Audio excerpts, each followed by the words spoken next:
بسم الله الرحمن الرحيم.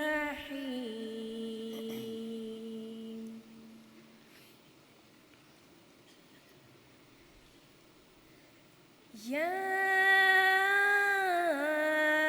أيها الناس اتقوا ربكم الذي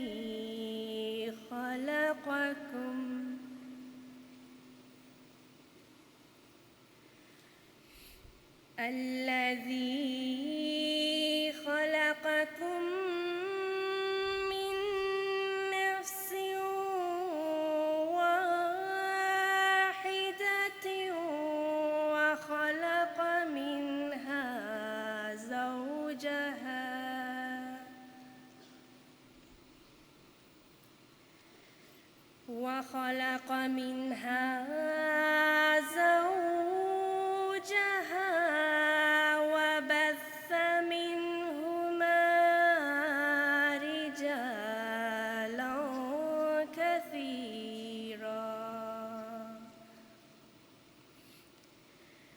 وبث منهما رجالا كثيرا ونساء.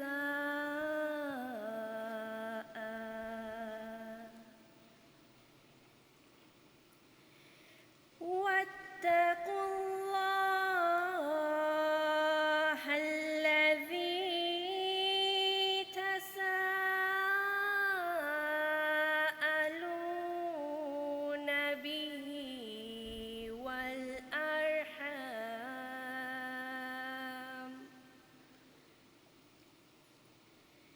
إن الله كان عليكم رقيبا.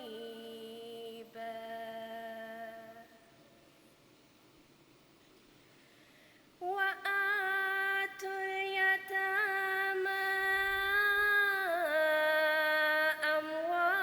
أموالهم ولا تتبدلوا الخبيث بالطيب ولا تأكلوا أموالهم إلى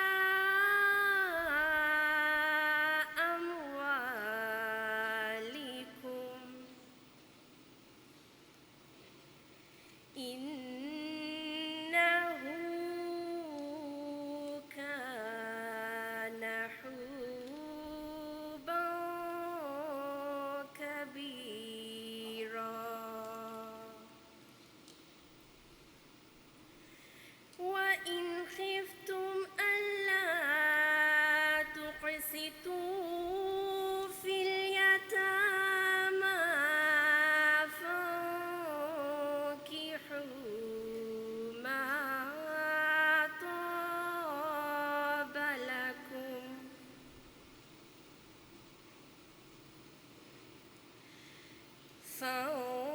فانكحوا ما طاب لكم من النساء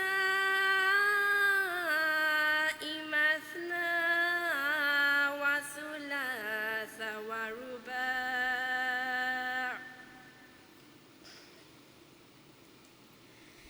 فإن خفتم ألا تعدلوا فواحدة أو ما ملكت أيمانكم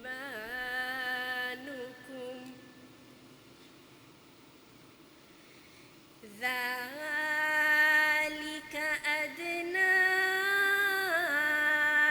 ألا تعولوا.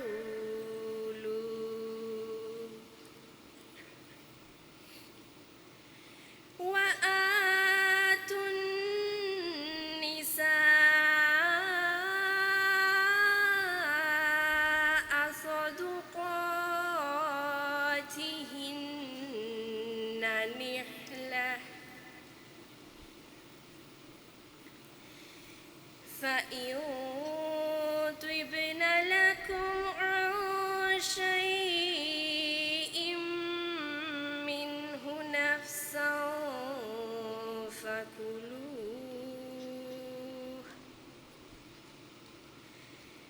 فكلوه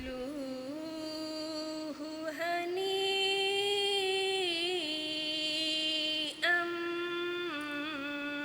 مريئا.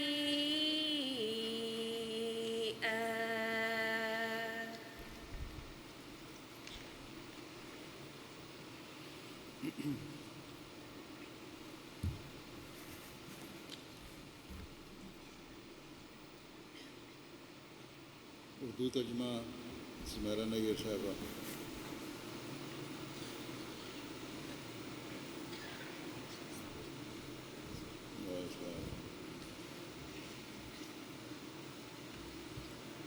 السلام علیکم ورحمۃ اللہ وبرکاتہ. سورۃ النساء کی آیات 1 تا 5 جن کی تلاوت کی گئی، ان آیات کا اردو ترجمہ بیان فرمودہ سیدنا حضرت خلیفۃ المسیح الرابع رحمہ اللہ تعالی پیش خدمت ہے. اللہ کے نام کے ساتھ جو بے انتہا رحم کرنے والا، بن مانگے دینے والا اور بار بار رحم کرنے والا ہے. اے لوگو، اپنے رب کا تقوی اختیار کرو جس نے تمہیں ایک جان سے پیدا کیا اور اسی سے اس کا جوڑا بنایا، اور پھر ان دونوں میں سے مردوں اور عورتوں کو بکثرت پھیلا دیا. اور اللہ سے ڈرو جس کے نام کے واسطے دے کر تم ایک دوسرے سے مانگتے ہو، اور رحموں کے تقاضوں کا بھی خیال رکھو، یقیناً اللہ تم پر نگران ہے. اور یتامیٰ کو ان کے اموال دو، اور خبیث چیزیں پاک چیزوں کے تبادلے میں نہ لیا کرو، اور ان کے اموال اپنے اموال سے ملا کر نہ کھا جایا کرو، یقیناً یہ بہت بڑا گناہ ہے. اور اگر تم ڈرو کہ تم یتامیٰ کے بارے میں انصاف نہیں کر سکو گے تو عورتوں میں سے جو تمہیں پسند آئیں ان سے نکاح کرو، 2 اور 3 اور 4. لیکن اگر تمہیں خوف ہو کہ تم انصاف نہیں کر سکو گے تو پھر صرف ایک کافی ہے، یا وہ جن کے تمہارے داہنے ہاتھ مالک ہوئے. یہ طریق قریب تر ہے کہ تم ناانصافی سے بچو. اور عورتوں کو ان کے مہر دلی خوشی سے ادا کرو، پھر اگر وہ اپنی دلی خوشی سے اس میں سے کچھ تمہیں دینے پر راضی ہوں تو اسے بلا تردد شوق سے کھاؤ.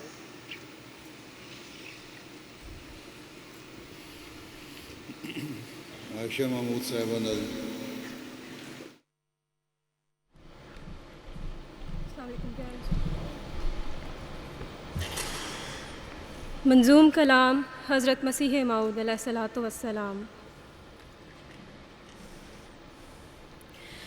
وہ دیکھتا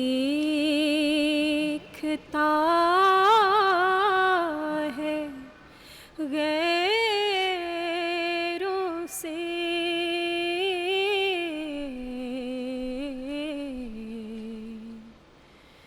کیوں دل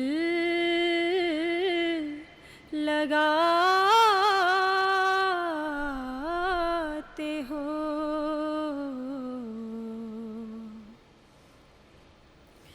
جو کچھ بتوں میں پاتے ہو،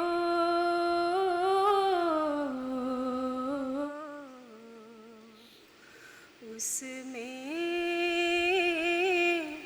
وہ کیا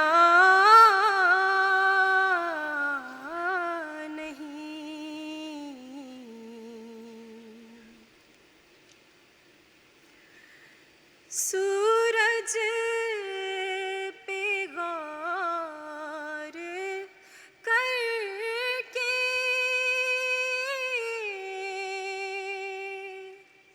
نہ پائی وہ روشنی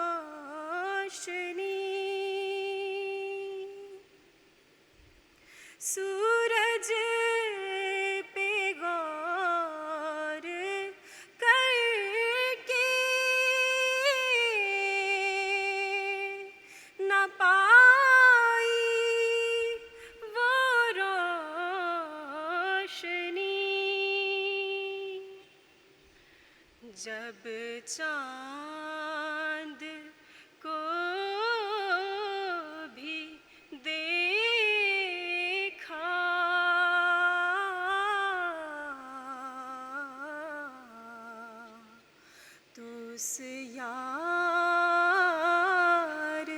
سا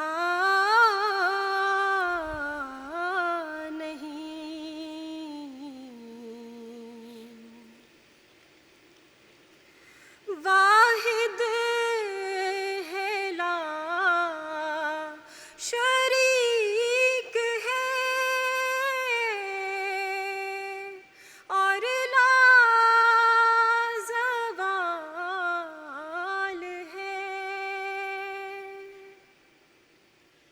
واحد ہے لا شریک ہے اور لا زوال ہے سب موت کا شکار ہے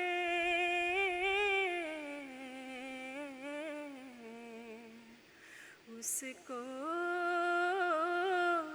فنا نہیں سب موت کا شکار ہے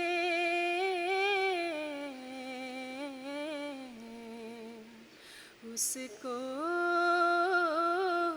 فنا نہیں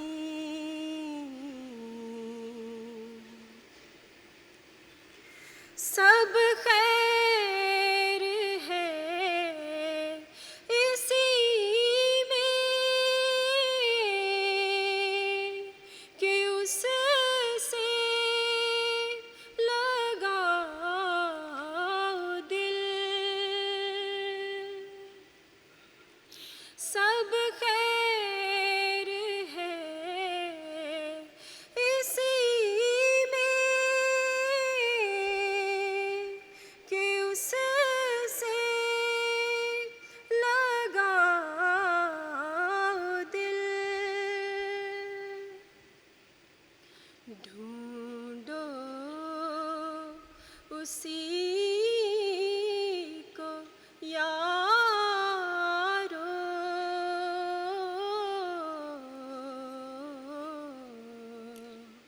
بتوں میں وفا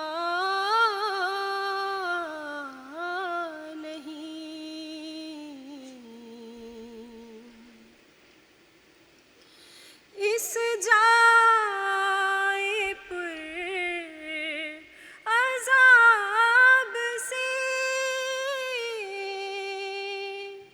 کیوں دل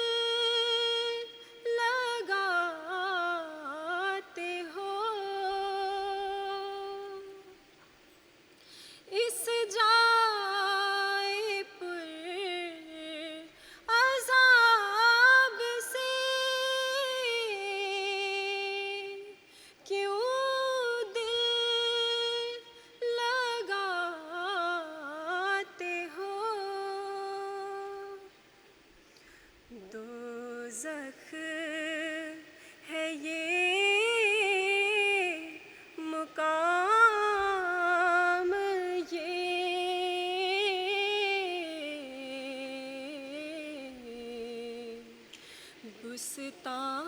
بستان سرا نہیں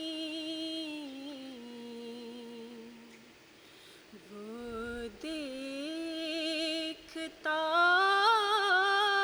ہے غیروں سے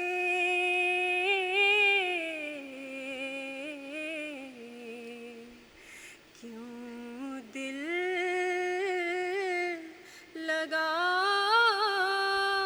لگاتے ہو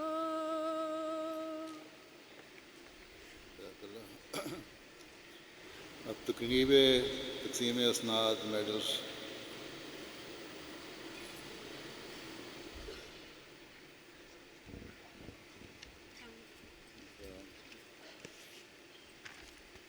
السلام علیکم ورحمۃ اللہ۔ خاکسار پیارے آقا کی اجازت سے ان طالبات کے نام پیش کرے گی جنہوں نے تعلیمی میدان میں نمایاں کامیابی حاصل کی ہے، اور آج ان طالبات کو حضور انور کے دست مبارک سے انعامات اور اسناد حاصل کرنے کی سعادت نصیب ہوگی الحمدللہ۔ میں پیارے آقا سے درخواست کروں گی کہ وہ انعامات تقسیم فرمائیں۔ سب سے پہلے ڈاکٹر فائزہ خلیل صاحبہ، ڈاٹر آف مبارکہ نسرین صاحبہ، promotion in chemistry.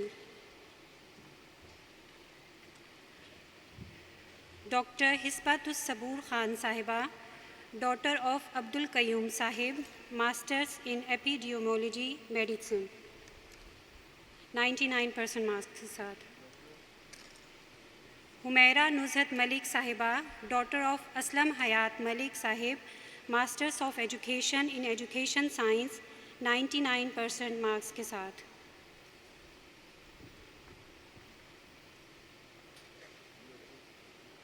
Rehana ul Haq, daughter of major امین الحق صاحب، masters of arts in English and minor in history, 96% marks کے ساتھ۔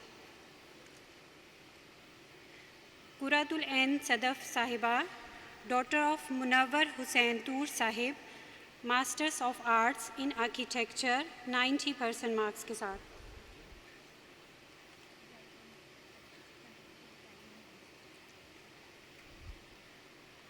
امت الواسع حیات صاحبہ، ڈاٹر آف ملک سکندر حیات صاحب، ڈپلومہ ان کمپیوٹر سائنس، 89% مارکس کے ساتھ۔ عدیلہ محمود صاحبہ، ڈاٹر آف ظفر محمود صاحب، masters in on line journalism, 89% marks کے ساتھ۔ عطیہ ظفر رانا صاحبہ، ڈاٹر آف رانا ظفر اقبال صاحب، masters of arts in architecture, 86% marks کے ساتھ۔ فرحانہ کنول احمد صاحبہ، ڈاٹر آف عبدالشکور صاحب، masters of science in economics. Mansoora Qadeer صاحبہ، daughter of Qadeer Anwar, masters in Roman English and German, 86% marks کے ساتھ۔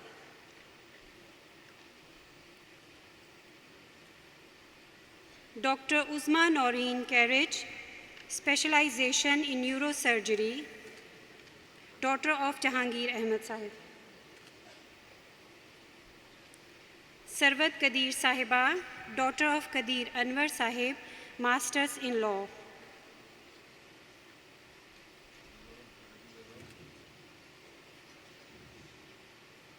صبا رحمان صاحبہ، daughter of Nasir Ahmed Khalid, masters of philosophy in chemistry. Sana Dhamni, daughter of Dhamni صاحب، masters in social meditation.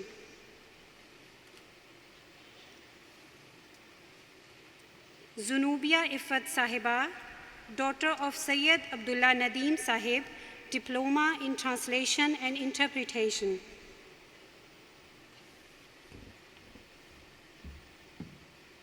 Qamar ul Islam Wahla صاحبہ، ڈاٹر آف آفتاب احمد صاحب، bachelor of science in physics with owner.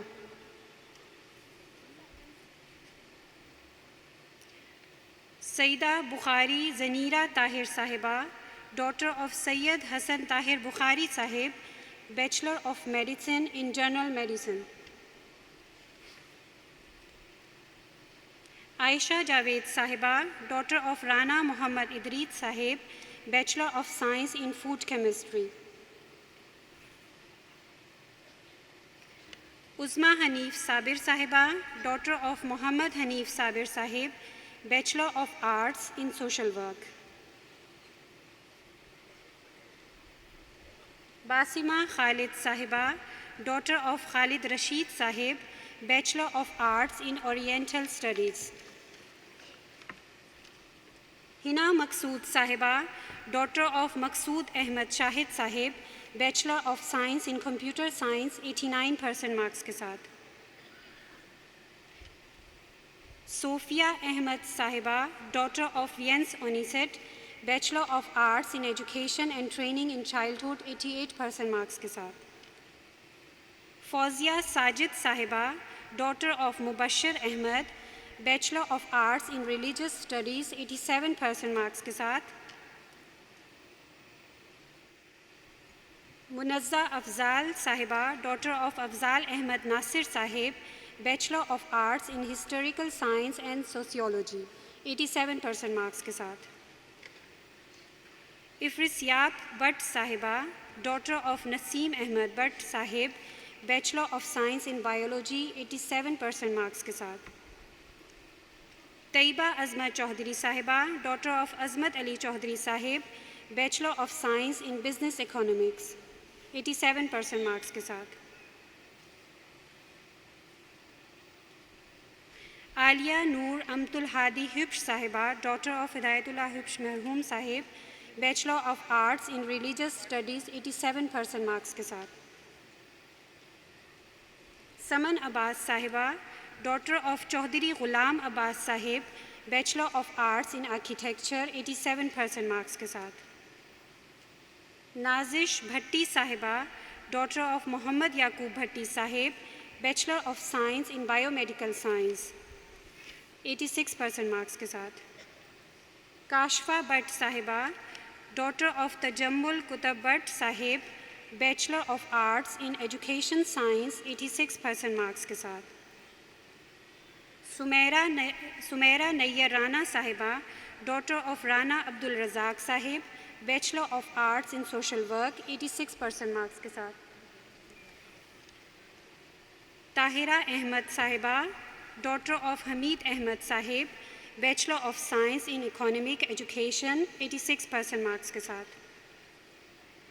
Wajiha Mahmood صاحبہ daughter of بشارت احمد محمود صاحب bachelor of psychology. انہوں نے سرگودا یونیورسٹی پاکستان سے ان کو سلور میڈل ملا ہے 83% مارکس کے ساتھ.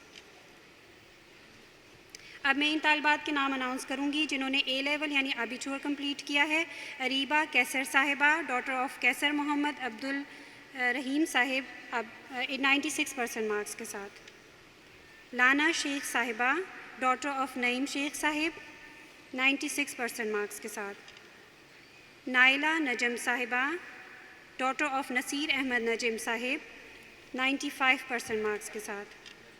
طوبہ احمد صاحبہ ڈاٹر آف امتیاز احمد صاحب 93% مارکس کے ساتھ. طوبہ احمد صاحبہ.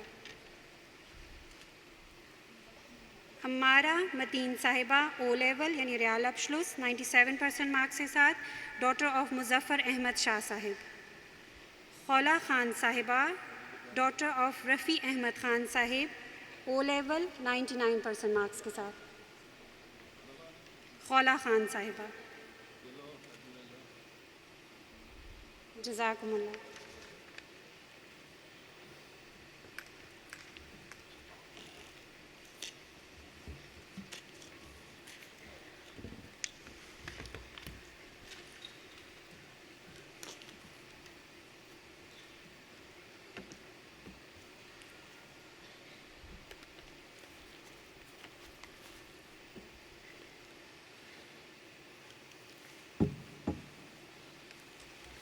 السلام علیکم ورحمۃ اللہ.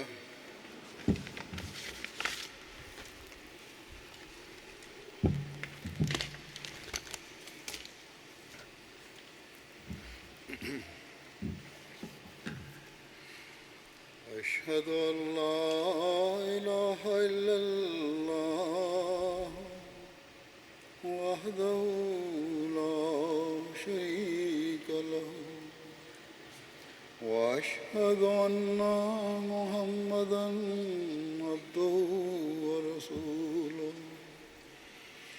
أما بعد فأعوذ بالله من الشيطان الرجيم.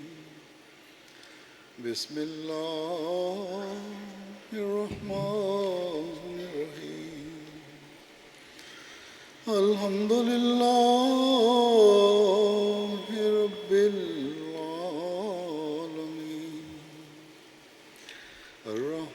الرحمن الرحيم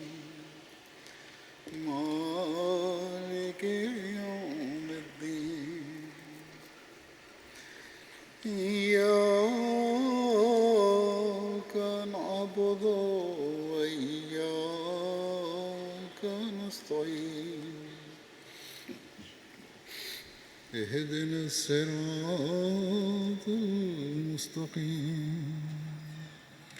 صراط الذين أنعمت عليهم غير المغضوب عليهم ولا الضالين۔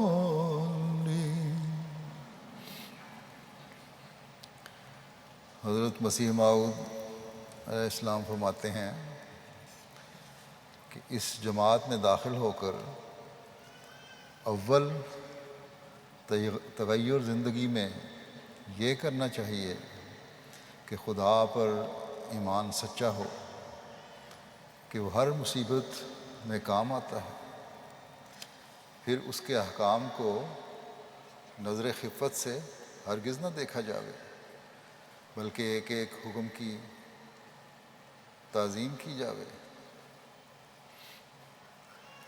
اور عملاً اس تعظیم کا ثبوت دیا جاوے۔ مثلاً نماز کا حکم ہے، جب ایک شخص اسے بجا لاتا ہے اور نماز ادا کرتا ہے تو بعض لوگ اس سے تمسخر کرتے ہیں، لیکن ایک مومن کو ہرگز لازم نہیں کہ ان باتوں اور ہنسی اور استہزاء سے وہ اس کی ادائیگی کو ترک کرے۔ پھر آپ نے فرمایا، یاد رکھو اس سلسلے میں داخل ہونے سے دنیا مقصود نہ ہو بلکہ خدا تعالیٰ کی رضا مقصود ہو۔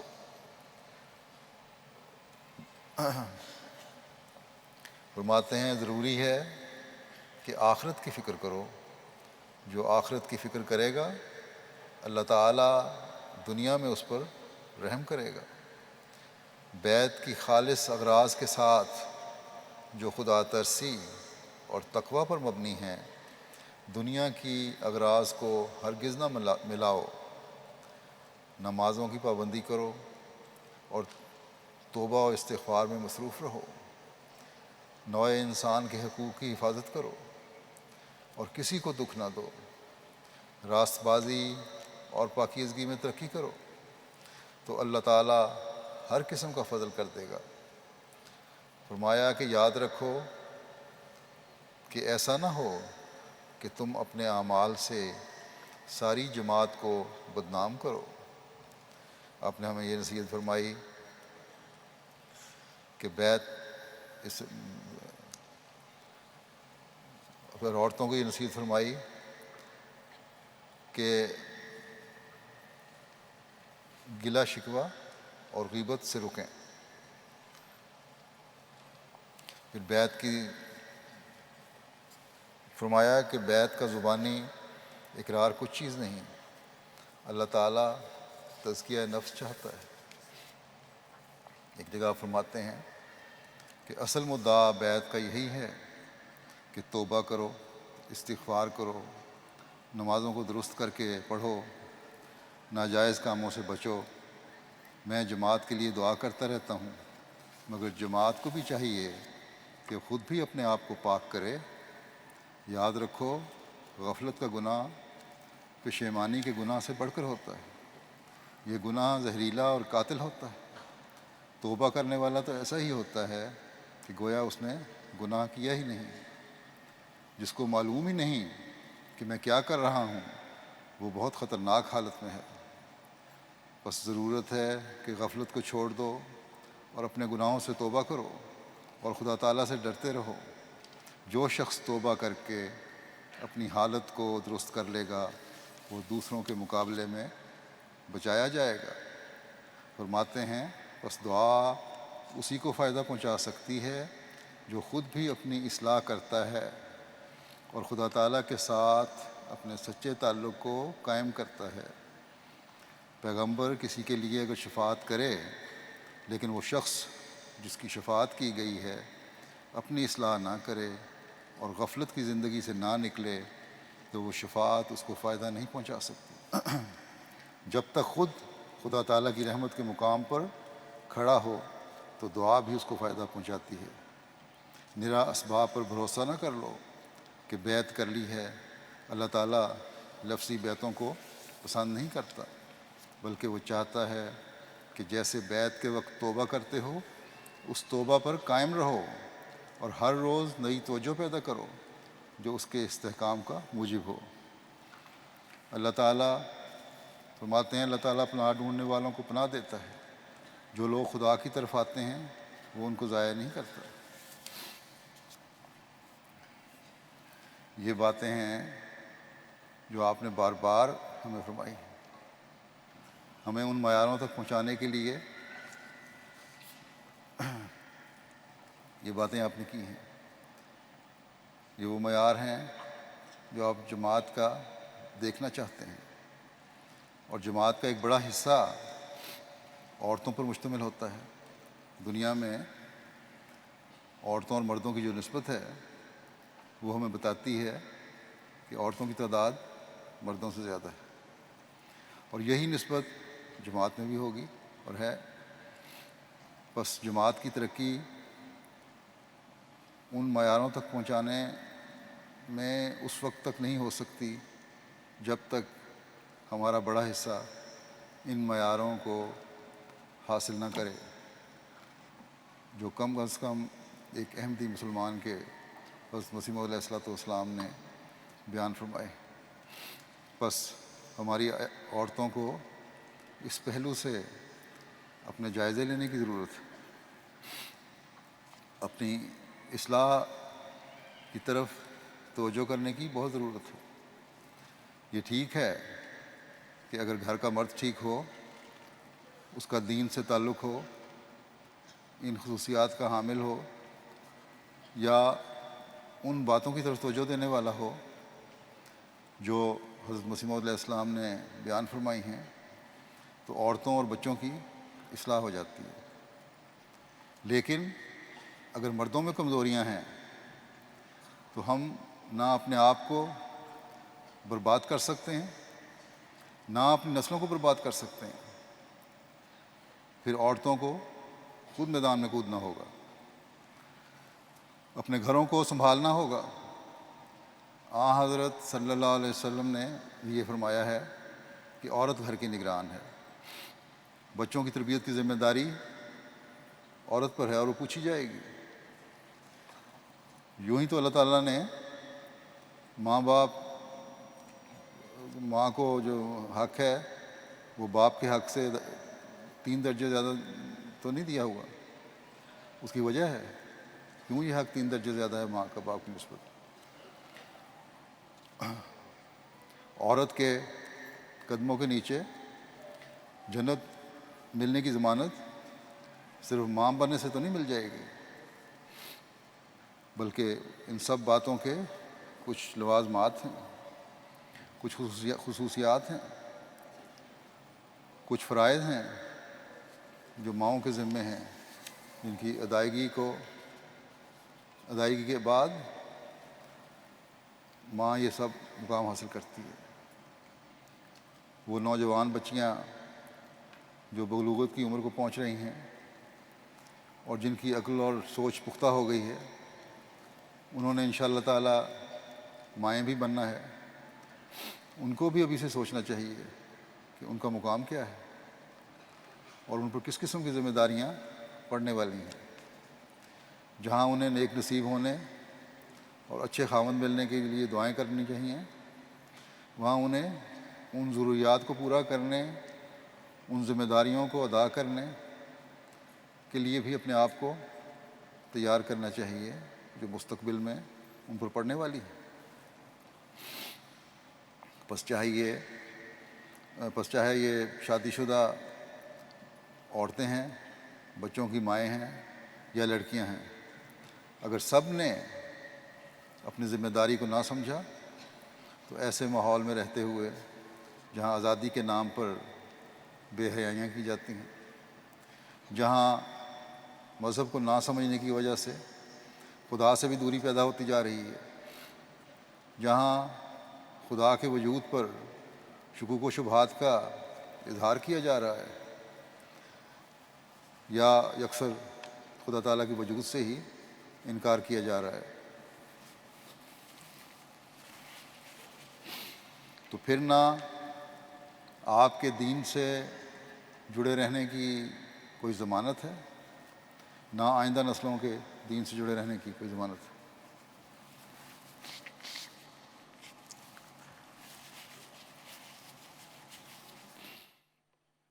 اگر یہ کہیں آپ کہ مرد زیادہ بگڑ گئے ہیں،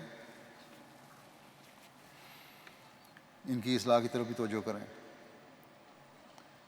تو مردوں کو بھی کہا جاتا ہے، کوشش بھی کی جاتی ہے، لیکن پھر اگر ایسے مرد بدقسمت ہیں جن کو اپنی اصلاح کی فکر نہیں اور دنیا کی رنگینیوں کو سب کچھ سمجھتے ہیں اور اپنے بیوی بچوں کے حقوق ادا کرنے والے نہیں ہیں، تو پھر ان کا معاملہ خدا تعالیٰ کے ساتھ ہے۔ جماعت کے نظام کی آنکھوں میں دھول جھونک کے ان کو دھوکہ دے کے تو وہ شاید بچ جائیں، لیکن خدا تعالیٰ کی گرفت سے وہ نہیں بچ سکیں گے جو ان کی ذمہ داریوں میں ادا کرنی ہے۔ لیکن اس وجہ سے عورتوں کو اپنی ذمہ داریاں نہیں بھولنی چاہیے، جیسا کہ پہلے بھی میں نے کہا۔ اس بات پر ہم خاموش ہو کر نہیں بیٹھ سکتے اور خاموش تماشائی نہیں بن سکتے کہ مرد اپنے فرائض پورے نہیں کرتے، تو ہمیں کیا ضرورت پڑی ہے کہ ہر وقت فکر میں رہیں۔ حضرت مسیح موعود علیہ السلام نے، حضرت مسلم موعود رضی اللہ عنہ نے لجنہ کی تنظیم اس لیے قائم فرمائی تھی کہ اگر جماعت کا ایک حصہ کمزور ہے، اس میں کمزوری واقع ہوتی ہے، تو کم از کم دوسرا حصہ جو عورتوں کا ہے، عورتیں اپنے فرائض کی طرف توجہ رکھیں۔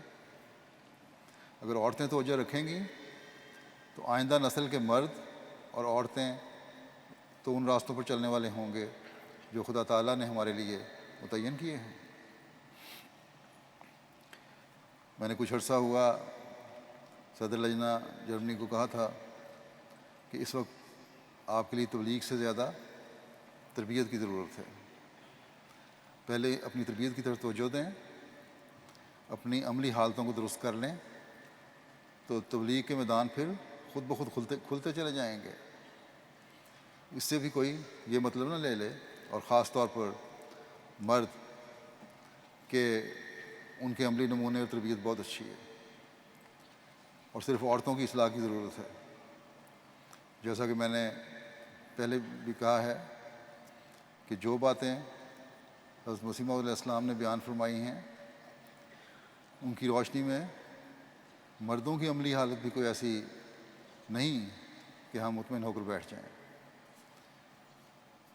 جب میں آپ سے مخاطب ہوں تو مرد بھی میری باتیں سن رہے ہیں، ان کو بھی اپنے جائزے لینے کی ضرورت ہے، اور بہت زیادہ ضرورت ہے۔ تو بہرحال میں اس وقت عورتوں سے مخاطب ہوں، اور عورتیں اگلی نسل کی تربیت زیادہ بہتر رنگ میں کر سکتی ہیں، اس لیے میں زیادہ فکر کے ساتھ آپ پر ذمہ داری ڈال رہا ہوں۔ بس نہ مردوں کو کسی خوش فہمی میں مبتلا ہونے کی ضرورت ہے، نہ آپ کو اس بات پر پریشان ہونے کی ضرورت ہے کہ شاید ساری کی ساری کمزوریاں ہم عورتوں کے اندر ہی ہیں۔ ہر ایک نے اپنے اپنے اعمال کا جواب دینا ہے، خدا تعالیٰ کے آگے جب پیش ہونا ہے تو اپنے اعمال کا جواب ہر ایک خود دینا ہے۔ اس لیے اس سوچ کے ساتھ ہر ایک کو اپنے جائزے لینے کی ضرورت ہے، اور ان جائزوں کے کم از کم معیار وہ ہیں جن کا مختصراً ذکر میں نے حضرت مسیح موعود علیہ السلام کے حوالے سے کیا ہے۔ یہ بعض نکات ہیں، اگر ہم میں سے ہر ایک اپنے سامنے رکھے تو عملی اصلاح کے معیار اونچے سے اونچے ہوتے چلے جائیں گے۔ بعض بنیادی باتوں کو دوبارہ میں آپ کے سامنے کچھ نسبتاً کھول کر پیش کر دیتا ہوں۔ آپ نے فرمایا کہ تمہارا خدا تعالیٰ پر سچا ایمان ہو. اور سچے ایمان کی کیا خصوصیات ہیں؟ سب سے بڑی یہ کہ غیب پر ایمان ہو، اس بات پر یقین ہو کہ اللہ تعالیٰ ہر چھپی ہوئی بات کو جاننے والا ہے. وہ علام الغیوب ہے. وہ نہ صرف ان راز کی باتوں کو جو تم ایک دوسرے سے کرتے ہو جانتا ہے، بلکہ تمہارے دل کے رازوں کو بھی جانتا ہے. بس جب وہ ہر چھپی ہوئی اور ہر راز، ہر نہ نظر آنے والی چیز کا علم رکھتا ہے اور ہر بات کا علم رکھتا ہے، تو پھر اپنے ہر عمل کے وقت اس کا خوف دل میں ہونا چاہیے. مومن کی نشانی یہ بتائی ہے کہ یخشون ربہم بالغیب، کہ مومن غیب میں بھی خدا تعالیٰ سے ڈرتے ہیں. جب انہیں یقین ہوتا ہے کہ کوئی دنیاوی آنکھ اسے نہیں دیکھ رہی، اس وقت بھی یہ سامنے ہوتا ہے کہ خدا تعالیٰ مجھے دیکھ رہا ہے. پھر سچے ایمان کی یہ نشانی ہے کہ جب انہیں اللہ اور اس کے رسول کی طرف بلایا جائے، اللہ اور اس کے رسول کے حکموں کے مطابق فیصلے کا کہا جائے، تو سمعنا و اطعنا کہتے ہیں. ہم نے سنا اور ہم نے اطاعت کی. اس کے علاوہ ان کا اور کوئی جواب نہیں ہوتا. نمازوں کو قائم کرنے والے، نمازیں باقاعدہ پڑھنے والے اور وقت پر پڑھنے والے ہی سچے ایمان لانے والے ہیں. پھر سچے ایمان لانے والے وہ ہیں جو اللہ تعالیٰ کی حمد کرنے والے ہیں، اللہ تعالیٰ کی تسبیح کرنے والے ہیں، اس کے حضور جھکے رہنے والے ہیں، اللہ تعالیٰ کی تسبیح اور حمد سے اپنی زبانیں تر رکھتے ہیں، عاجزی دکھانے والے ہیں اور تکبر سے دور بھاگنے والے ہیں. تکبر کے بارے میں ہمیشہ یاد رکھیں کہ یہ بڑے بڑوں کو، یعنی ان کو جو بڑے ایمان کا دعویٰ کرنے والے ہیں، امتحان میں ڈال دیتا ہے. وقت آنے پر اپنی انا اور جھوٹی عزتوں کے نام پر بہت کچھ تکبر انسان کر جاتا ہے. بس جب تک انسان میں عاجزی نہ ہو، جھوٹی عزت کا خاتمہ نہ ہو، اس وقت تک ایمان کمزور ہے. اللہ تعالیٰ کی خاطر ہر ذلت برداشت کرنے کے لیے انسان تیار ہو جائے تو پھر اللہ تعالیٰ اپنے ایسے بندے کو مشکلات اور مصیبتوں سے نکالتا ہے. پھر حضرت مسیح موعود علیہ السلام نے ایک اہم بات کی طرف توجہ دلائی کہ اللہ تعالیٰ کے کسی بھی حکم کو خفت کی نظر سے نہ دیکھو، کسی بھی حکم کو کم، اہم اور چھوٹا نہ سمجھو، کیونکہ یہ بات عملی اصلاح میں حائل ہوگی. اور صرف یہی نہیں کہ اللہ تعالیٰ کے حکموں کو اہم سمجھو، بلکہ فرمایا ان کی تعظیم کرو. صرف اہم ہی نہیں سمجھنا بلکہ ان کی تعظیم کرو اور ہر حکم کو عملاً اپنے اوپر لاگو کرو. مثلا اللہ تعالیٰ فرماتا ہے کہ تم وہ بات نہ کرو جو تم کرتے نہیں، وہ بات نہ تم کہو دوسروں کو جو تم کرتے نہیں. اب عہدیدار اپنے جائزے لیں، نچلی سطح تک جا کر، کہ کیا وہ سب باتیں جو وہ دوسری ممبرات کو کہتی ہیں ان پر خود بھی عمل کرتی ہیں. پھر حسد ہے، بغض ہے، کینہ ہے، پردے کا اعلیٰ معیار ہے، بچوں کی تربیت ہے. انصاف کے قائم رکھنے کے لیے اگر اپنے خلاف بھی گواہی دینی پڑے تو یہ گواہی دینا ہے. یہ سب حکم ایسے ہیں جن کے بارے میں ہم میں سے بہت سے ایسے ہیں جو دوسروں کو تو کہتے ہیں، لیکن اگر اپنا معاملہ آئے تو ہیلے بہانے تلاش کرتے ہیں. یہ بات اللہ تعالیٰ کے حکموں کی عملاً تعظیم کے خلاف ہے. پھر آپ یہ بھی فرما رہے ہیں کہ تمہارے ہر کام میں خدا کی رضا مقصود ہو، دنیا مقصود نہ ہو۔ اب اگر ہم میں سے ہر ایک اپنا جائزہ لے تو پتہ چلتا ہے کہ بسا اوقات دنیا کی لذتیں اور بہانے ہمارے سامنے آ جاتے ہیں۔ خدا تعالیٰ کی رضا پیچھے چلی جاتی ہے۔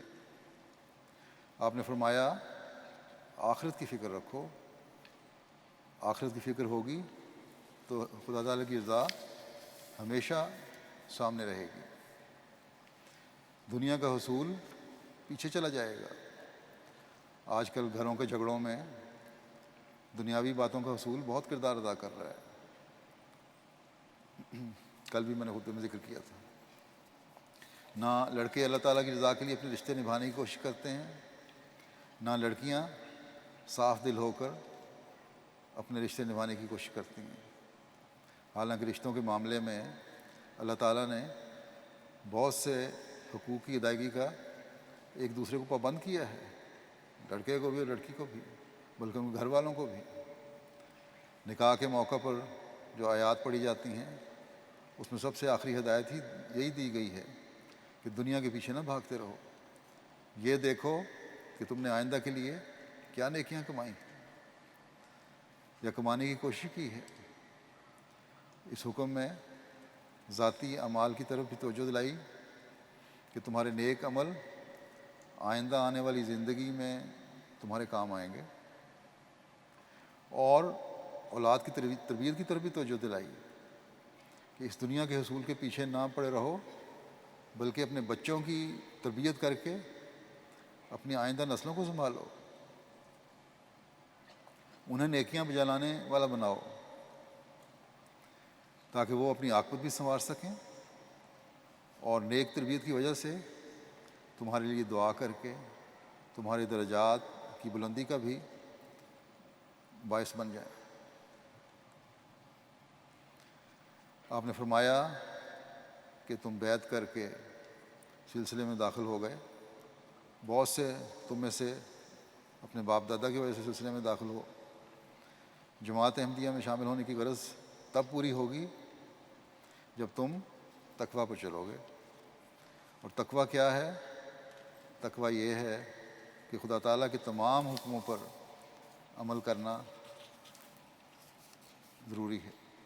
آپ نے فرمایا بس اس طرح توجہ کرو کہ تقویٰ میں بڑھنا ہے، اور یہ صرف ایک دن کی بات توجہ نہیں ہے، ایک دن کی بات نہیں ہے، بلکہ ہر روز نئی توجہ پیدا ہو تبھی معیار بلند ہوں گے۔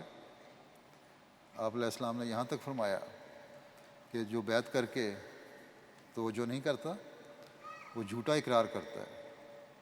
بس چاہے وہ عورتیں ہوں یا مرد، ہر ایک کو ہر روز نئے جائزے لینے کی ضرورت ہے کہ تقویٰ کے معیار کہاں ہیں، ورنہ آپ نے صاف فرما دیا کہ اگر یہ نہیں تو بیعت کا اقرار جھوٹا ہے۔ اگر تقویٰ ہوگا تو اللہ تعالیٰ کے حقوق کی ادائیگی کی طرف بھی توجہ ہوگی، اور بندوں کے حقوق کی ادائیگی کی طرف بھی توجہ ہوگی۔ اور بندوں کے حقوق کی ادائیگی کا معیار جو آپ نے مقرر فرمایا وہ یہ ہے کہ ان کے حقوق کی حفاظت ہو، یعنی حقوق العباد کی ادائیگی عارضی عمل نہیں ہے، بلکہ اس کی حفاظت کرنی ہے، مسلسل نظر رکھنی ہے کہ کہاں حقوق العباد تلف ہو رہے ہیں، میں فوراً وہاں پہنچوں اور ان کی حفاظت کروں۔ یہ حقوق العباد کی ادائیگی ایک ایسا وسیع میدان ہے جو یہاں آپس میں محبت پیار پیدا کرتا ہے، جہاں آپس میں محبت پیار پیدا کرتا ہے وہاں تبلیغ کے نئے راستے بھی کھولتا ہے۔ بس جیسا کہ میں نے کہا، عملی اصلاح سے تبلیغ کے راستے کھلیں گے، اور یہ راستے جو کھلیں گے پھل لانے والے ہوں گے۔ پھر آپ نے فرمایا کہ تزکیہ نفس کی مسلسل کوشش کرو۔ جب نفس پاک ہوگا اور اس کی طرف توجہ ہوگی تو اعمال کی اصلاح بھی ہوتی جائے گی۔ آج دنیا کو ضرورت ہے کہ ان کے سامنے کوئی نمونہ ہو، اور یہ نمونہ ہم اس وقت تک پیش نہیں کر سکتے جب تک ہم مجموعی طور پر کوشش نہیں کرتے کہ اپنے اعمال کو درست کریں، اپنی عملی حالتوں کو اس اعلیٰ معیار پر لائیں جس کی حضرت مسیح موعود علیہ السلام نے ہم سے توقع کی ہے۔ آپ کا یہ فرمانا ہمارے لیے، ہمیں سے ہر ایک کے لیے بڑا فکر پیدا کرنے والا ہونا چاہیے، ہمیں جھنجھوڑنے والا ہونا چاہیے کہ اپنے اعمال سے ساری جماعت کو بدنام نہ کرو۔ یعنی ایک شخص کا عمل بھی، چاہے وہ مرد ہے یا عورت، جماعت کی بدنامی کا باعث بنتا ہے۔ بس عارضی دنیاوی لذات کی وجہ سے جماعت کو بدنام کرنے سے بچنے کی ضرورت ہے۔ آزادی کے نام پر ایسے کام کرنا جن کو کرنے سے خدا تعالیٰ نے سختی سے منع فرمایا ہے، جماعت کی بدنامی کا باعث بنتا ہے۔ عارضی جذبات کی تسکین کے لیے اللہ تعالیٰ کے حکموں کو بھول جانا دوسروں کا جماعت پر انگلیاں اٹھانے کا باعث بنتا ہے۔ بس بہت گہرائی میں ہر معاملے میں اپنے جائزے لینے اور اصلاح کی ضرورت ہے۔ یہاں رہنے والے احمدیوں کی اکثریت اس وقت پاکستان سے ہجرت کر کے آنے والے احمدیوں کی ہے، اور انشاءاللہ تعالیٰ وہ وقت بھی آئے گا جب یہاں کے مقامی لوگ بھی احمدیت یعنی حقیقی اسلام کی صداقت کو دیکھتے ہوئے اسے اختیار کریں گے۔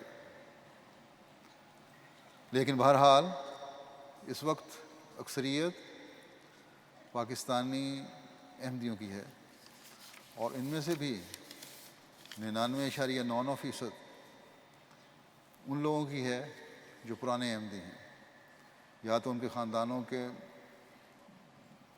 میں باپ دادا ان کے احمدی ہوئے، انہوں نے احمدی قبول کی، ان کی وجہ سے احمدیت خاندانوں میں قائم ہوئی، یا پھر اگر خود احمدی ہوئے بھی، احمدیت کو قبول بھی کیا، تو اس پر بھی کئی دہائیاں گزر چکی ہیں، 10 سال گزر چکے ہیں۔ تو ایسے لوگ یہاں آ کر آباد ہوئے ہیں، اور جب آپ دوسروں کو بتاتی ہیں کہ ہم یہاں ہجرت کر کے آئے ہیں اور ہمیں ہجرت اس لیے کرنا پڑی کہ ہمارے خلاف ہمارے ملک کے قانون نے دوسرے مسلمانوں کو کھلی چھٹی دی ہوئی ہے کہ جو چاہو ان سے کرو بس، اور اس وجہ سے ہم پر ظلم ہوتا ہے۔ بس آپ کی باتیں سن کر ان لوگوں کو آپ سے ہمدردیاں پیدا ہوتی ہیں، آپ کے قریب آنے کی کوشش کرتے ہیں، لیکن اگر قریب آ کر یہ آپ نے دیکھیں کہ جو یہ لوگ کہتے ہیں وہ کرتے نہیں، اپنے دین کی خوبیاں تو بہت بیان کرتے ہیں لیکن اس پر عمل نہیں، مثلا سچائی ہے یہ اس پر قائم نہیں۔ اگر ہمارے معیار سچائی کے اچھے نہیں تو دیکھیں گے یہ سچائی پر قائم نہیں، باتیں تو کرتے ہیں کہ سچائی پہ قائم ہو، وقت ضرورت جھوٹ بھی بول جاتے ہیں، تو یہاں کے لوگوں پر کبھی نیک اثر نہیں پڑے گا۔ سچائی کی پہلی بنیاد کا اس وقت پتہ چلتا ہے جب آپ مرد عورتیں اسائلم کرتے ہیں۔ اگر جھوٹی کہانی بنا کر اسائلم کریں تو کبھی نیک اثر نہیں پڑے گا، اگر سچ بولیں گے تو کیس بھی پاس ہوں گے اور نیک اثر بھی پڑے گا، تبلیغ بھی ہو جائے گی۔ اس طرح روزمرہ کے معاملات ہیں ان میں سچائی کے اعلیٰ معیار قائم کرنے کی ضرورت ہے جو آپ کو دوسروں سے ممتاز کریں۔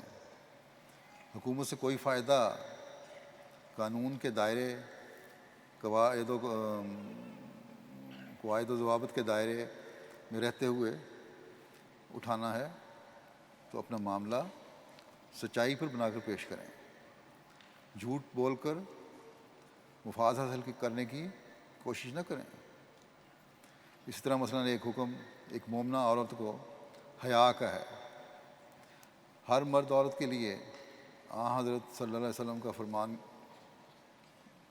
یہ ہے، اس کے مطابق حیا ایمان کا حصہ ہے۔ ان ملکوں میں عورت کے حیادار لباس اور باپرد لباس کے خلاف بہت کچھ کہا جاتا ہے، اور خاص طور پر ایک حقیقی مسلمان عورت ہی اس کا اظہار کرتی ہے۔ دوسرے تو پھر کچھ نہ کچھ معاشرے سے ڈر کر اپنے لباس میں کمی بیشی کر لیتے ہیں، لیکن حقیقی مسلمان عورت اس کا اظہار کرتی ہے۔ اس لیے مسلمان عورتوں کے متعلق، احمدی مسلمان عورتوں کے متعلق بہت کچھ کہا جاتا ہے، اور سب سے زیادہ حقیقی مسلمان عورت احمدی مسلمان عورت ہی ہے۔ تو جب حیادار لباس اور باپرد لباس کی بات ہو تو احمدی مسلمان عورت بھی نشانہ بنے گی، لیکن جب دلیل کے ساتھ آپ باپرد لباس کی اہمیت خود ان لوگوں پر واضح کریں گی تو یقیناً ان کو سمجھ آ جائے گی کہ حیادار لباس یہ عورتیں اپنی مرضی سے پہنتی ہیں، ان پر کوئی جبر نہیں ہے۔ عورت کی فطری حیا انہیں اس بات پر مجبور کرتی ہے۔ مذہب سے ان کا لگاؤ انہیں اس بات کی طرف توجہ دلاتا ہے کہ خدا تعالیٰ کی رضا حاصل کرنے کے لیے اپنے لباسوں کو باحیا بنائیں، تو پھر ان لوگوں کے اعتراض ختم ہو جائیں گے۔ ان سمجھ آ جائے گی کہ جبر نہیں ہے، زبردستی نہیں ہے۔ لیکن اگر آپ کے لباس یہاں اس وقت اور ہیں، پردے کے معیار یہاں اور ہیں، اور باہر میں بازار میں پھرتے وقت آپ کی حالت اور ہے، تو یقیناً ان لوگوں کو یہ خیال پیدا ہوگا کہ بعض مجبوریوں کے تحت یہ پردہ کرتی ہیں اور حیادار لباس پہنتی ہیں، اور مذہب سے دلی لگاؤ ان کو نہیں ہے، اور مذہب کی پابندیاں ان پر ظلم کر رہی ہیں۔ یہ قدرتی بات ہے، ان پر یہ اثر ہوگا پھر۔ تو گویا یہ دو عملی، جیسا کہ حضرت مسیح موعود علیہ السلام نے فرمایا، جماعت کو بدنام کرنے کا باعث بن رہی ہے۔ اگر اپنے عملی نمونے نہیں ہیں تو پھر مذہب کے نام پر یہاں اسائلم لینے کا بھی کوئی حق نہیں ہے۔ پھر یہ کہیں کہ ہم آزاد لوگ ہیں اور ہماری آزادی ان مذہبی شدت پسندوں کو پسند نہیں ہے جس کی وجہ سے وہ ہم پر ظلم کرتے ہیں۔ اس لیے ہماری دنیاوی آزادی اور مذہب سے دوری کی وجہ سے جو ہم پر سختی ہو رہی ہے اس ملک میں، اس وجہ سے ہم یہاں اسالم کے لیے آئی ہیں، اور اسی طرح مرد بھی۔ پھر جماعت کا احمدیہ کا نام لے کر اسالم نہ کریں۔ یہاں پھر جماعت احمدیہ کے فرد ہونے کا اظہار نہ کریں، جس کو اپنے ملک میں مذہبی پابندیوں کا سامنا ہے۔ پھر یہ نہ کہیں کہ ہم پر ظلم اس لیے ہو رہے ہیں کہ ہم نے زمانے کے امام مسیح موعود اور مہدی موعود کو مان لیا ہے، اس لیے ہمیں ظلموں کا نشانہ بنایا گیا ہے، اس لیے ہم یہاں رہ رہے ہیں۔ ہمیشہ یاد رکھیں، جس وجہ سے آپ یہاں اس ملک میں رہنے کے لیے آئے ہیں، رہنا چاہتے ہیں، یا آپ کے لڑکیاں ہیں نوجوان تو ان کے ماں باپ یہاں آئے تھے رہنے کے لیے، لڑکوں کے ماں باپ آئے تھے، ان کو پتہ ہونا چاہیے کہ وہ احمدیت کی وجہ سے ہی آئے تھے۔ اسی طرح بس جب ماں باپ یہاں آئے اور ان کے اسائلم منظور ہو گئے، یہ نئے آنے والوں کو اسائلم منظور ہو رہے ہیں، تو یہاں اس ملک میں احمدی ہوتے ہوئے رہنے کی ضرورت ہے۔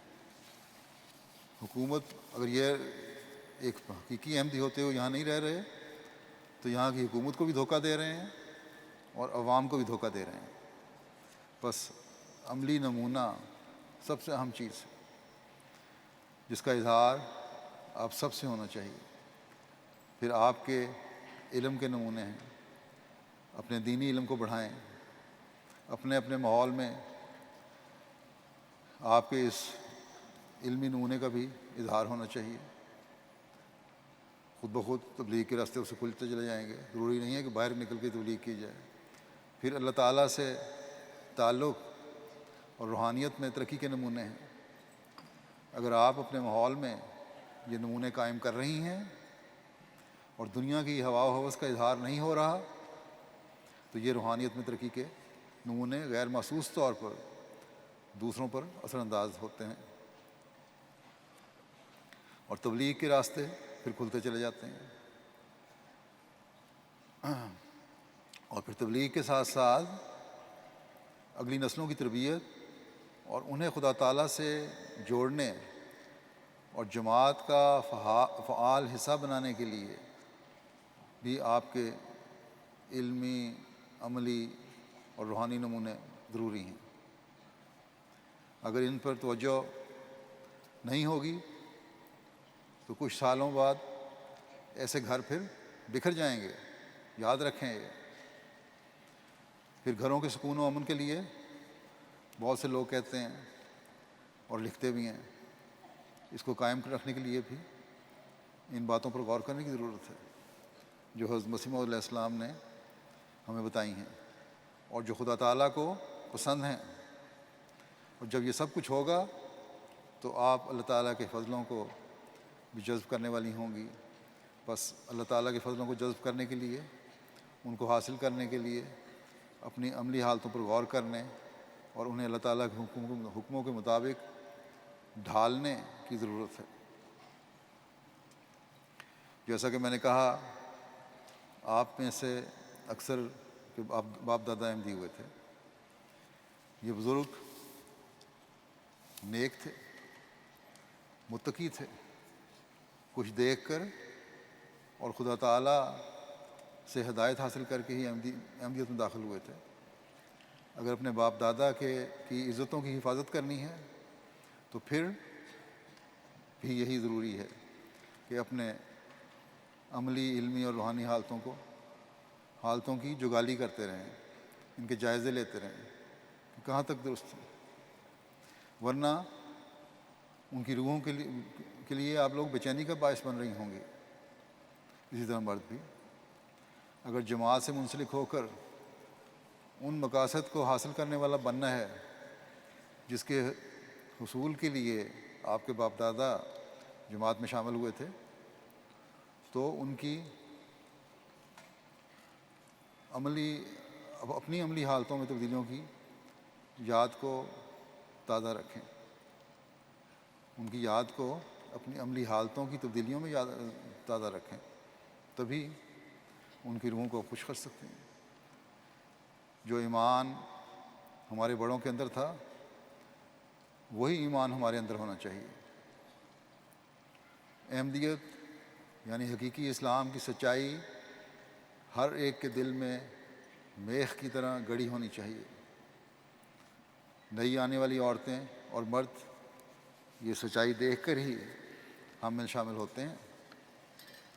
اس سچائی کو مزید نکھار کر دکھانے کے لیے ہر ایک کو عملی نمونہ بننے کی ضرورت ہے. احمدیت نے تو انشاءاللہ تعالیٰ ترقی کرنی ہے. اگر پرانے احمدیوں کے عملی نمونے نئے آنے والوں کے لیے مددگار ہوں گے تو اس کا بھی ثواب ملے گا. اگر عملی نمونے نہیں دکھائیں گے تو اللہ تعالیٰ ان نئے آنے والوں میں سے ہی عملی نمونے قائم کرنے والے پیدا فرماتا چلا جائے گا. اللہ تعالیٰ کا اس کے فضل سے احمدیت پر کس طرح فضل نازل ہو رہا ہے اور کس طرح اس نے جماعت پر ہاتھ رکھا ہوا ہے. کس طرح جماعت کی ترقی وہ ہر روز جماعت کی تعداد میں اضافہ کر کے فرماتا ہے. اس کے چند واقعات پیش کر دیتا ہوں آپ کو دلچسپی کے لیے بھی اور علم کے لیے بھی اور اپنے جائزے لینے کے لیے بھی. مالی کے ایک علاقے میں ہمارے مولم نے لکھا کہ وہاں ایک گاؤں ہے جیجا،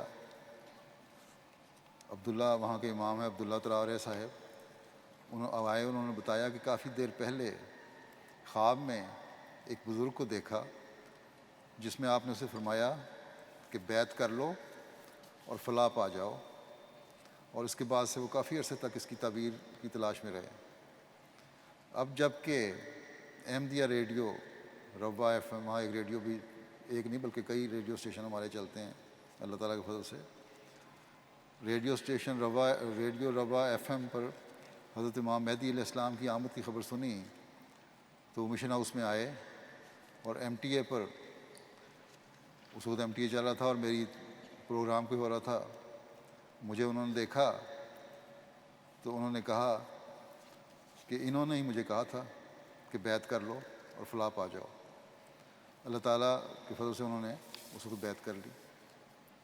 پھر فلسطین کے ہمارے ایک احمدی ہیں، وہ بھی یہی کہتے ہیں کہ میں نے خلیفہ خامس کو خواب میں اسی لباس میں دیکھا جس میں وہ ایم ٹی اے پر نظر آتے ہیں۔ میں نے باقاعدگی سے ایم ٹی اے دیکھنا شروع کیا۔ جس چیز نے مجھے سب سے زیادہ اپنی طرف کھینچا وہ اسلام اور آن حضرت صلی اللہ علیہ وسلم اور قرآن کریم سے آپ کی محبت ہے، جس کے نتیجے میں نے بیعت کا فیصلہ کیا ہے۔ مجھے ایسا لگتا ہے کہ اس خلیفہ کو تو میں پہلے سے جانتا ہوں، اور اللہ تعالیٰ سے انہوں نے بیعت کر لی۔ تو گویا کہ جب وہ بیعت کر رہے ہیں تو اللہ تعالیٰ تو یہ ثبوت دے رہا ہے کہ احمدیوں کے پاس ہی اب اسلام کی حقیقی اور تعلیم ہے اور عملی نمونے ہیں۔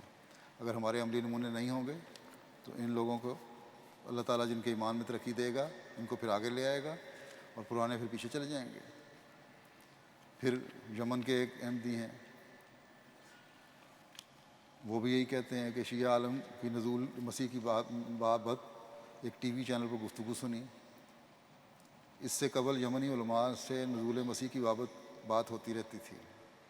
جب میں امام الزمان کی شناخت کی بابت دعا کرتا تھا تو اس دوران وہ کہتے ہیں کہ وہ مجھے کئی دفعہ انہوں نے خواب میں دیکھا۔ کہتے ہیں کہ میں اپنے اہل خانہ اور ہمسایوں کو امام الزمان کے آ چکنے کی خبر دیتا تو میرا مذاق اڑاتے۔ میں دعا کرتا کہ اللہ تعالیٰ مجھے احمدیوں سے ملا دے۔ آخر اپریل 2013 کو ایک رات میں اسی ہنسی ٹھنڈے کی وجہ سے دکھی ہو کر سویا ہوا تھا کہ مجھے لکھتے ہیں کہ آپ کو خواب میں دیکھا، آپ نے ویسا ہی لباس زیبتن کیا ہوا تھا جو ایم ٹی اے پر دکھائی دیتا ہے، مگر وہ سفید تھا۔ آپ ایک سرسبز علاقے میں سے گزر رہے تھے، آپ کے پیچھے بے شمار لوگ سفید کپڑے پہنے اور جھنڈا اٹھائے چلے جا رہے تھے جن پر لا الہ الا اللہ محمد رسول اللہ لکھا ہوا تھا، اور اس وقت میری آنکھ کھل گئی۔ اس رویا کے 3 ماہ کے بعد کہتے ہیں میرے بھائی نے مجھے خبر دی کہ احمدیوں کی طرف سے مکرم ہمارے شبوتی صاحب ہیں وہاں، اور انہوں نے رابطہ کیا ہے۔ اس کے بعد انہوں نے بیعت کر لی۔ پھر یہ کہتے ہیں دعا کی درخواست ہے کہ اللہ تعالیٰ ثبات قدم سے نوازے اور یقین و معرفت میں ترقی عطا فرمائے۔ بس یہ ایسے لوگ ہیں جن کی اللہ تعالیٰ رہنمائی فرما رہا ہے، پھر یقین اور معرفت میں ترقی کی فکر ہے انہیں، تاکہ عملی نمونے قائم کر سکیں، اپنے علم میں بھی بڑھ سکیں، اپنی روحانیت میں بھی بڑھ سکیں۔ آج ہر مرد اور عورت کو اس نہج سے، اس طریق سے سوچنے کی ضرورت ہے کہ یقین و معرفت میں ترقی کس طرح کرنی ہے، یا ہم نے کس طرح دنیا کی رنگینیوں سے بچنا ہے۔ اگر یہ نہیں تو پھر احمدیت کا بھی کوئی فائدہ نہیں۔ پھر ایک اور ملک ہے گنی کناکری، وہاں سے مبلغ لکھتے ہیں کہ ہمارے گھر میں میرے بہنوئی ان کے لوکل مشنری نے لکھا، ماریگا صاحب اکثر جماعت احمدیہ کے بارے میں تبلیغ کیا کرتے تھے۔ ہمارے گھر کا ماحول بڑا مذہبی تھا، لہذا تباً میں بھی ان کی باتیں غور سے سننے لگا۔ ایک دن گھر میں ایک بڑی سوال و جواب کی مجلس ہوئی، محلے کے امام کو بھی مدعو کیا گیا لیکن جب مولوی صاحب سے بات نہ بن پڑی تو یہ مجلس بغیر کسی نتیجے کے ختم ہو گئی۔ تاہم میرے دل میں سچ کو جاننے کی ایک خلش تھی، لہٰذا میں نے 2 رکعت نماز ادا کی اور اللہ تعالیٰ سے خوب دعا کی کہ اے اللہ میری رہنمائی فرما اور مجھے اس جماعت کی سچائی کے متعلق راہ دکھا دے۔ وہ کہتے ہیں کہ میں اس کے بعد سو گیا اور خواب میں کیا دیکھتا ہوں کہ میں ایک ویران جگہ میں ہوں اور اچانک بارش شروع ہو جاتی ہے اور میں بارش سے بچنے کے لیے قریب ایک غار ہے، میں اس غار میں پناہ لیتا ہوں۔ اس دوران آسمان پر بجلی چمکتی ہے اور مجھے ایک آواز سنائی دیتی ہے، مرزا مسرور احمد، اور یہ آواز 3 دفعہ سنائی دیتی ہے۔ اس کے بعد میری آنکھ کھل گئی، کیونکہ یہ نام ہمارے معاشرے میں عام نہیں ہے، اس لیے میں یہ خواب بھول گیا۔ لیکن ایک دن میرے بہنوئی گھر میں جماعت کی تبلیغ کر رہے تھے، اس دوران انہوں نے مرزا مسرور احمد نام لیا۔ میں نے جب یہ سنا مجھے اپنا خواب یاد آ گیا۔ میں نے ان سے دریافت کیا کہ یہ کس کا نام ہے، تو انہوں نے بتایا کہ یہ حضرت مسیح موعود علیہ السلام کے 5ویں خلیفہ کا نام ہے، اور اس پر کہتے ہیں کہ جماعت سے متعلق میری دلچسپی بڑھی اور میں نے جماعت کی کتب کا مطالعہ شروع کیا اور اللہ تعالیٰ سے مسلسل رہنمائی کی التجا کرتا رہا۔ ایک رات پھر خواب میں دیکھا کہ بارش ہو رہی ہے اور زور سے بجلی چمکی اور بجلی کی چمک کے ساتھ آسمان پر روشن الفاظ میں لکھا ہوا تھا کہ مرزا غلام احمد، اور یہ نظارہ 3 دفعہ دہرایا گیا اور ہر بار چمک پہلے سے بڑھ کر نظر آتی تھی اور میری آنکھ کھل گئی۔ اس کے بعد میری تسلی ہو گئی اور خدا تعالیٰ نے میری رہنمائی فرمائی اور مجھے جماعت میں شامل ہونے کی توفیق ملی۔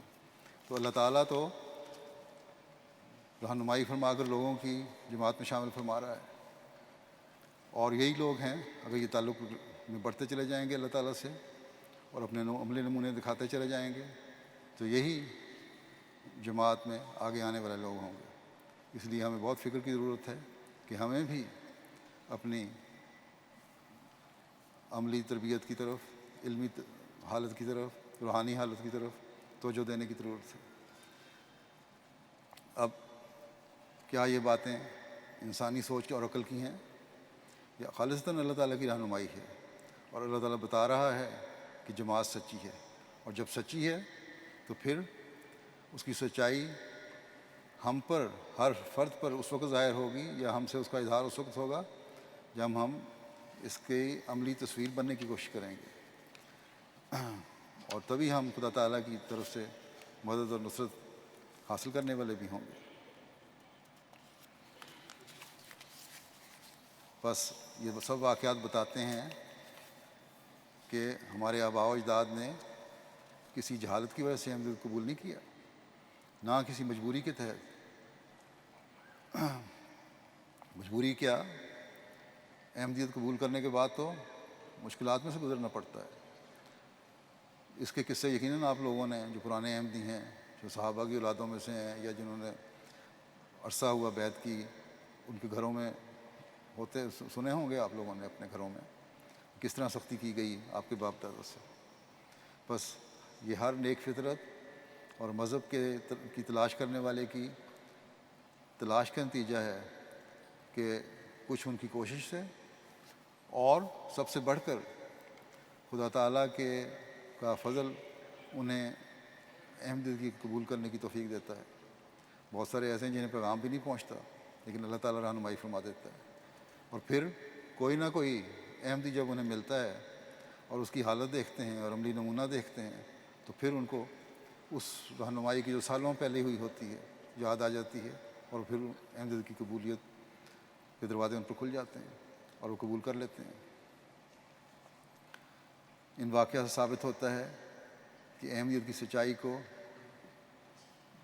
سچائی کی خدا تعالیٰ اس زمانے میں بھی تائید فرما رہا تھا اور آج بھی تائید فرما رہا ہے۔ ایک بات یہاں یہ بھی یاد رکھیں کہ حضرت مسیح موعود علیہ السلام دین میں شامل بدعات کو دور کرنے اور آئندہ کے لیے بدعات سے بچانے کے لیے آئے تھے، اور آپ کے بعد آپ کے خلفاء بھی اس کام کو جاری رکھے ہوئے ہیں۔ حضرت مسیح موعود علیہ السلام کے بعد خلافت کے جاری نظام میں آنے والا ہر خلیفہ اس لیے خلیفۃ المسیح کہلاتا ہے کہ اس نے حضرت مسیح موعود علیہ السلام کے بتائے ہوئے طریق کے مطابق دین کی تجدید کے کام کو جاری رکھنا ہے اور آپ کے مشن کو آگے بڑھانا ہے۔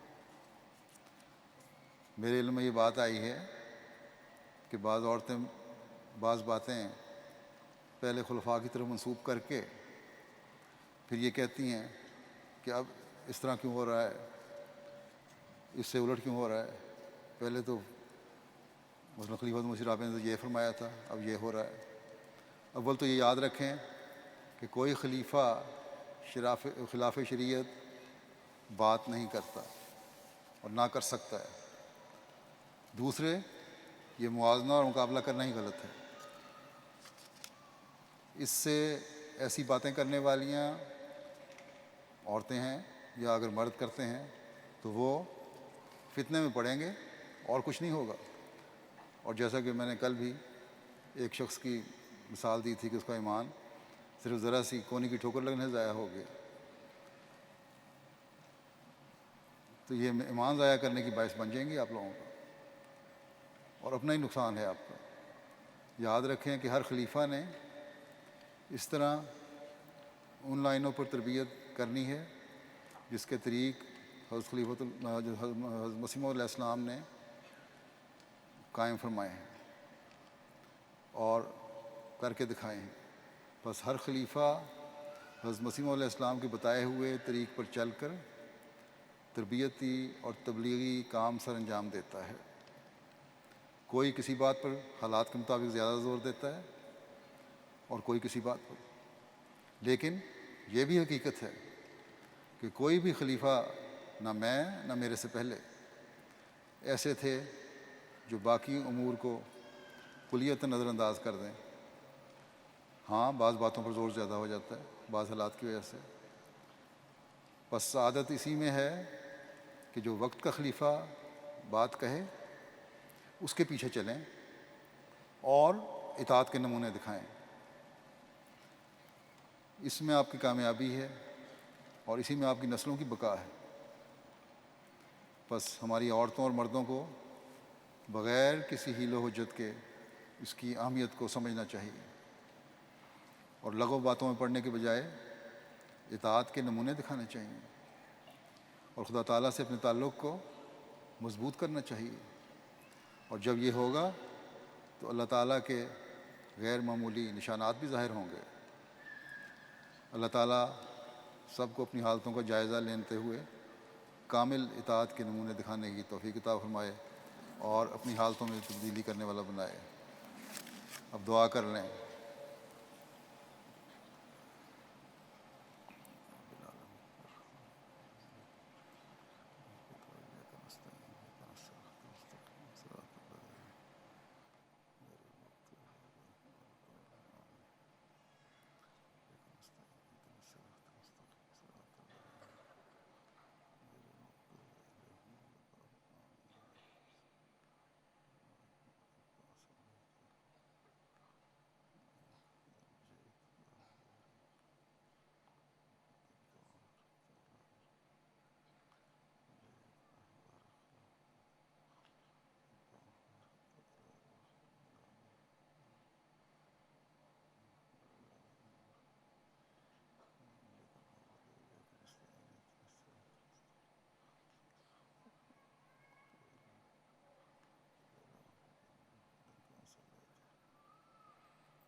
آمین۔